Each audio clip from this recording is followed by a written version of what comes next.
Ito ang Balitaan Plus. Balitang higit pa sa katotohanan. Balitang walang politika. Balitang pampaaralan. Serbisyong paaralan lamang. Kahapon, kayo, habang buhay.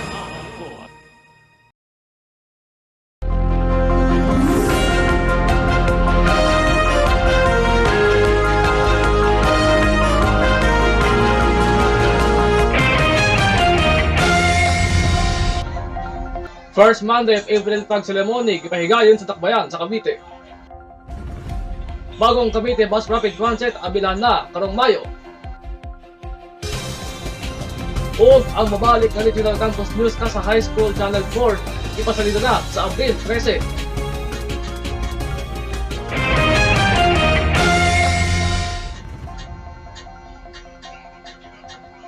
Mayong hapon, anya na ang Balitaan Plus Bisaya, Cavite Edition sa High School Channel 4 sa Cavite. Kini ang imong lingkod bayan, Arkin Juan David, Kabuyaon. Mga kabalitaan, First Monday of April Flag Ceremony, gipahigayon sa Takbayan sa Cavite. Ang unang seremonya sa bandila sa Lunes alang sa bulan sa Abril, gipahigayon ni adtong Lunes, Abril 6, 2026 sa Monte Park, gisgutan ni Mayor Denver Chua ang binulan nga progress report sa mga proyekto ug kalihukan nga nahitabo sa bulan sa Marso. Gipasiugda ang kalampusan sa mga estudyanteng atleta sa Cavite City sa Regional Athletic Association Meet nga gipahigayon sa Batangas City.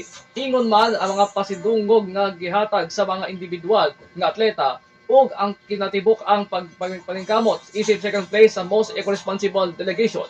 Gisgutan usab ni Mayor Denver Chua ang pag-ilanga gadawat sa atong syudad tungod sa pagkanimong usa sa mga syudad nga adunay taas nga literate nga kahibalo sa tibuok nasod ug ang mga inisyatibo sa pagpapalampusa sa mga bag-ong institusyon sa edukasyon, labi na ang bag-ong Santa Cruz Integrated School nga magbukas karong tuiga sa pag-eskwela aron paghatag og dugang nga luna sa edukasyon alang sa mga estudyante sa junior high school gawa sa iso sa edukasyon.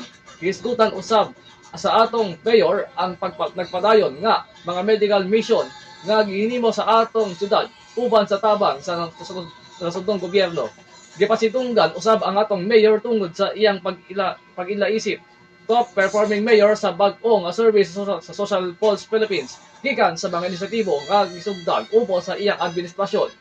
Gipaambit usab ni Mayor Denver Chua ang iyang garbo sa mga malampusong pagpapatuman sa live via process ug sa daan ng cruise musical sa miaging Semana Santa nga gidugok sa mga turista sa syudad nga nagpadayon sa pagpamatuod sa kalig-on o kalig-on sa kultura o pagtuo sa mga Kabitenyo. Gidayeg usab niya ang malampusong pagkakabigngadto sa solar-powered energy sa atong lokal nga istasyon sa pulis o ang pagsagop sa mga eco-friendly hybrid service vehicle para sa Cavite City Police. Giskutan usab sa mayor ang mga plano alang sa umaabot nga mga bulan sa masadugang nga mga proyekto sa paglawas og edukasyon ug bisan ang mga kalihukan nga sa turismo sama sa umaabot nga Regada Festival. Samantala, bag-ong Cavite Bus Rapid Transit abilhan na karong Mayo. Ang Cavite Bus Rapid Transit o BRT system gikatakdang magsugod sa partial operation sa Mayo nga magtanyag sa mga commuter og konbenyente nga point-to-point o P2P nga option sa pagbiyahe tali sa Imus ug Makati. Ang inisyal nga paglusad mo konektar sa Juan Arayala nga makabenepisyo sa gibanama ng 5,000 ka mga pasahero kada adlaw, kadaghanan kanila sa mga residente sa Cavite nga nagtrabaho sa Makati. Ang kompletong sistema sa BRT gikatakdang abdilhan sa ulahing bahin nging tuiga.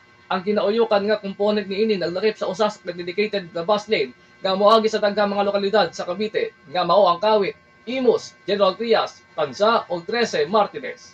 Sa sinugdanan ang P2P segment giplano nga mokonektar sa laing proyekto sa Megawide ang Parañaque Integrated Terminal Exchange o PITX.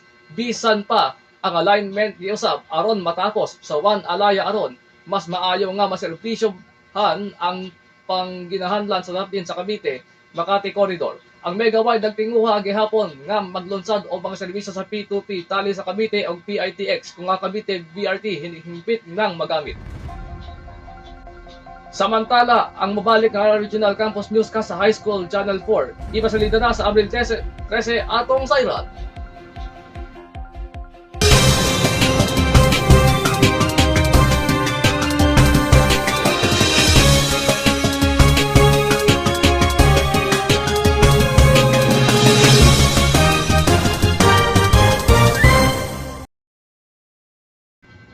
Ang gipaabot nga Regional Campus Newscast sa High School Channel 4 sa Cavite mobalik na karong Abril 13 ang balitang Caviteño. Ipakita na usab niini ang pinakainit nga balita sa eskwelahan sa probinsya. Sa mga tigbalita sa Balitaan Plus Cavite Chapter, kauban na usab ninyo sa balitang provincial para sa mga estudyante ang inyong alagad si Arkin Juan David Cabeon mobalik isip adla sa programa. Ipasalida na usab ang balitang Caviteño sugod Abril 13 alas 5:15 ng hapon sa High School Channel 4. O karon ang langkop sa mga balita nga labaw sa kamatuoran patas nga balita sa paaralan. Para sa lain pang mga balita, sayran kami sa balitaanplus.ph.bestworkingly.com o mag-email karon sa officialbalitaanplus@gmail.com.